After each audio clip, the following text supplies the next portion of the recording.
Hello and welcome, guys, gals, and gamers. Let me introduce myself. I'm Nom from Fragstarz.com. I will be your guide today on this beginner's tutorial for video creation. If you already know how to create videos, get out of here because you're not going to like what I have to say. I'm going to go over some real basics here and you're going to snub your nose at me. But anyway, the reason for this video is over at our website.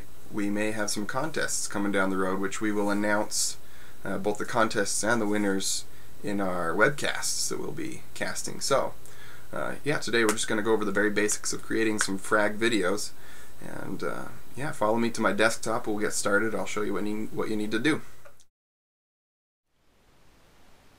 So before we jump in and start making our videos, let's take a minute and talk about the four major pieces to frag vid creation. Excuse me. I'm going to be showing you a few specific programs, but I don't want you to feel limited to them because there's a crazy amount of great software out there to help you get the job done. If you've never made gaming videos before, then these steps are the most important things for you to learn. Step number one, of course, is to collect game footage. Most modern games have some type of in-game recording capability that you'll want to take advantage of. You gotta trust me, using the game's recording features is much better than just trying to record straight to video. We'll touch on just a few games today, but I've only got 15 minutes to give you this tutorial, so I can't cover them all. Just Google something like demo recording or replay recording for your specific game, and hopefully something should come up. If you intend to start making frag videos, it's probably a good idea to get in the habit of recording everything right when you start playing, because you never know when crazy shit's going to happen.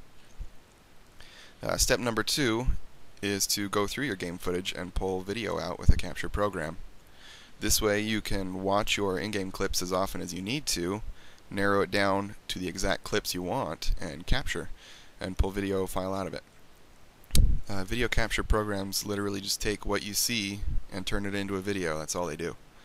We'll go over using Fraps today. It's easy to use and it's free, available at fraps.com. The free version does limit your clip length and stick a watermark on your video, but it's not like we'll turn down your submissions because of it or anything. So if you like to buy the full version of Fraps, it removes both the watermark and the time cap. The third thing you'll need is lots of hard drive space. If you intend to use Fraps, you need to keep in mind that it records in uncompressed files, and uncompressed is just another word for fucking huge. If you were recording with Fraps at 720p, you can usually expect a 1-minute video to weigh in at about 1 gigabyte. If you think about how many clips you want, maybe having a few takes of each shot and then adding in the thought that you may want to work on multiple projects at once, you can see how it can quickly add up to a full hard drive. The fourth step is to put your clips together into a video editing program. This will allow you to string your recordings together into one video, do whatever fancy editing you may want to do, then spit out a finished product on the other end. It's also what will compress and shrink your huge files into appropriate formats and sizes for web upload. I'll give you guys a 2-second instruction on using Windows Movie Maker today, but if you end up really enjoying this stuff, I suggest you try a more in-depth editing program, because Movie Maker barely scratches the surface when it comes to features. And since we're talking about it, let's say you really do get into making these videos and you really enjoy it, and the basics just aren't cutting it. You want to go bigger and badder. Well then, my friend, here's a few more advanced programs you may want to get your hands on. First of all, you need to have Photoshop. That's all there is to it. I won't even go into it, you just gotta have it. Next, you will definitely want a more sophisticated editing program like Sony Vegas, Adobe Premiere, or for you Mac fans out there, there's also Final Cut. Most of these will have a 30-day trial that you can find online. You can try it for free, as well as countless YouTube tutorials on how to use each of them. As far as capture programs go, I still tend to use Fraps a lot because it's old reliable. It always works.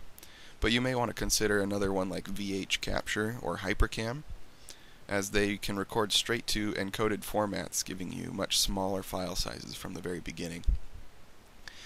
Last, you may want to consider audio editing programs as well, like Audacity. You can cut, paste, fade, mix, all sorts of stuff with sound and music, Don't take my word for it, just get out there and experiment, have fun with it. Okay, So alright, before now that we've gone over the basics, let's look at the two main programs that we're going to be using today. First up is Fraps, and like we just talked about, it's our video capture program. Let's open it up and make sure we're on the same page as far as settings go. Everything we're interested in is over here in the Movies tab. First things first, make sure you're saving to a directory with lots of space right here. Next, you'll see that I'm recording at 30 frames per second, which is fairly standard for movie files. You can go higher if you want, but it's going to make your files that much bigger, and you should be just fine with 30 anyways. Also notice that I'm recording full screen, which means that it's not going to cut any resolution. It will record exactly what your game is set to. What this means to you is that before you start recording your clips from your replays, you will want to change to a 16:9 resolution. Probably 1280 by 720, also known as 720p. You can record in any resolution you want, obviously, but 720p is an HD standard size for quite a few online sites like YouTube. So you probably just want to stick with 1280 by 720. Lastly, don't forget to set a hotkey right here. I've just got mine set to number minus because it's in the top corner of my keyboard, easy to find.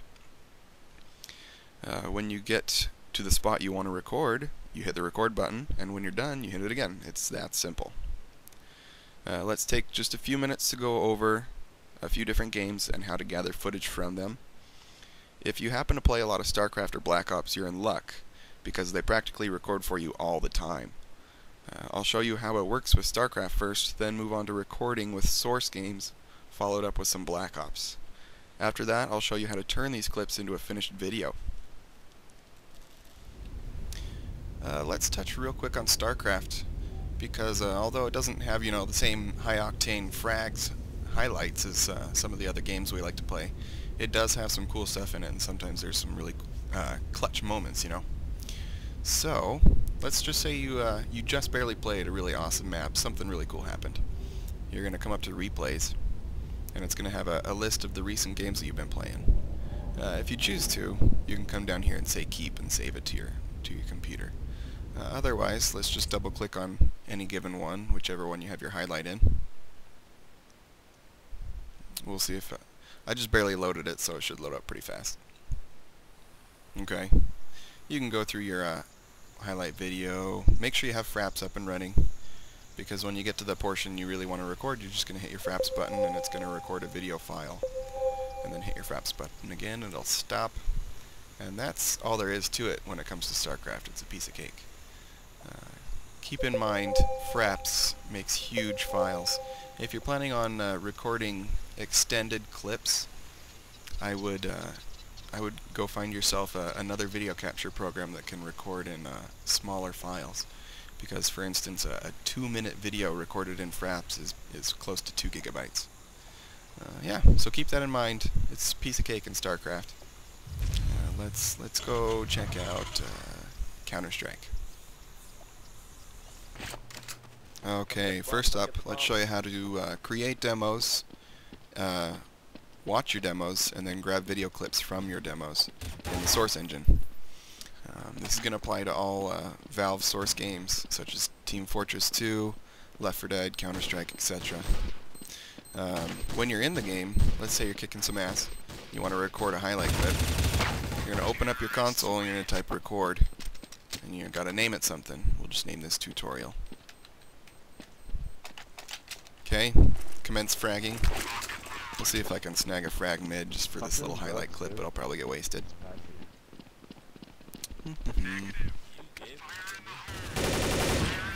Oh. Son of a... Oh, okay. Alright, well, good enough. That's my highlight clip. My not highlight clip. You're going to open up your console. You're going to type stop. Now, you can leave those things running for as long as you want. You can run them for entire maps. They're not going to get too big. When you're ready to create video files from these things, you're going to be in your main menu. You're going to hit Shift F2, okay? It's going to bring up your demo playback utility. You go to load. You bring up the tutorial dem. Say open. Okay, and this is all now that you've got your clip. You want to open Fraps. And when you find the area that you want to record, hit Fraps button. It's going to start recording a video portion here for you. Say, bam, dead, okay. There's my highlight. I'm going to hit the Fraps button again, and that's going to create a huge old AVI file that I'll show you in just a sec. That's how it works. So you record a demo, then record your clips from your demo. Okay, let's go show you Black Ops 2. Okay, here's Black Ops. If you remember from earlier, I said that Black Ops will automatically record your matches for you. It's really, really cool. You come in here to Theater, go to My Recent Games. It's similar to StarCraft, where it's going to record, recent games. I think it stores like 30 or something. Anyways, you pick one, whether it's the most recent one where you did really good on. You click on it, and you can place it in your file share if you like, that downloads it to your computer and saves it forever, or you can just start film. That's going to start. It's going to start demo playback just like in Counter-Strike would, and then you can use Fraps while inside of that demo to record the miniature clips that you'd like. If you just want to go the same basic way as Counter-Strike, you can as well. You open up your console and you type /record and then name it something. Okay. Then when you're done, you do /stop demo, stop record. Okay, there you go. And then when you want to play it, you do /demo, and then you do the name, whatever you named it. The good thing about doing it this way is that it literally saves it to your hard drive. You don't have to worry about downloading it from Black Ops servers. But you don't have the same camera capability, I don't think. I haven't tried it, but Theater mode comes with some really cool camera angles. You can follow, you can zoom around anywhere you want, you can follow anywhere you want, have whatever point of view you want, and it makes for some really cool clips. So keep that in mind when you're playing Black Ops. So if I'm adding these clips up right, I think I have something like 2 minutes left to show you how to use Windows Movie Maker, which should be plenty. It's that easy. If you do use Windows 7 like I do, Movie Maker won't come pre-installed like it does with older versions of Windows. You can get it by searching Live Essentials, and then you can install it from there. And yes, it's completely free, which is why it's my editor of choice for newbies. That, and it's a piece of cake to learn. Okay, so once you have it up and running, the first thing you should do is come over to Project and change your project from standard to widescreen. Everyone uses widescreen these days. You want to be just like everyone else, right? Okay, once you come back here, literally all you have to do is find your Fraps clips, dump them in here, and render it. They drop in as a timeline, so you can organize them however you like. You can put transitions in between them if you like as well. Feel free to play around with the program. It's a breeze to figure out, so just have fun with it. When you've got your project ready to go, go to File, Save Movie, and you'll have to scroll down to create a custom profile. From here, you'll probably want to choose 1280 by 720, 30 frames per second, and you'll probably find a stick with 6,000 or 7,000 kilobits per second. Save your profile, and then you're going to have to go back in the same way. Go back in through File, Save Movie, and pick the profile you just made. You can save your movie file, and then you're ready to upload it. That's all there is to it, really. This is just the very tip of the iceberg when it comes to making movies, guys. But if it gets you making movies, that's what matters. If you visit us at Fragstarz.com, we're going to be giving you guys the opportunity to upload your frag vids for all to see, and maybe even win something from it. So make sure to see our site for more details, and keep fragging. Thanks for listening today, guys. Have a good one.